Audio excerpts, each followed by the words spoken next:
this work was written by a teenager, wasn't it? But then a lot of Mendelssohn's work was written when he was a teenager. Yeah. It does have that youthful quality about it, doesn't it? Yes, it does. It sounds very much like some concertos of Mozart.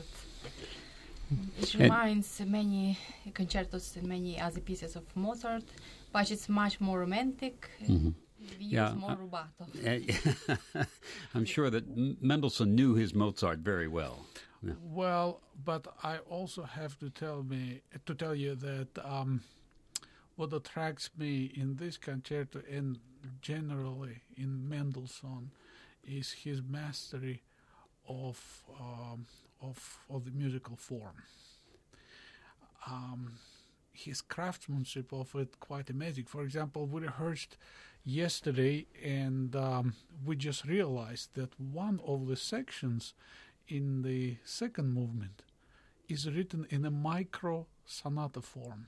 Really? It's just worked in, and he is so well versed in it and so well schooled. So it's just sometimes hard to believe it was composed by such a young man. Exactly.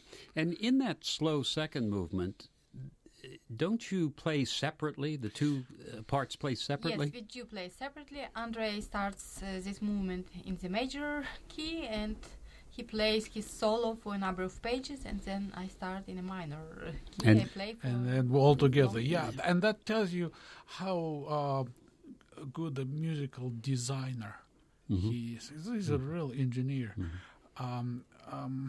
Even his famous compositions now, which we all now say, his violin concerto.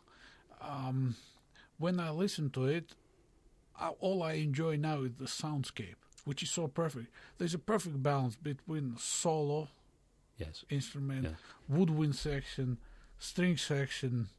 The cadences are always in unexpected places. So he was, born this way. I mean, he's from the very early stages of his career. He was a great musical engineer, thinking through the composition and make it so much fun to just enjoy the proportions, the densities, the craftsmanship of the form. Is just amazing. It's also fun for the average listener who doesn't quite understand the form, but he hears that sparkling music, especially in that last movement. That's pretty fast, isn't it? Yes, it's a very happy piece.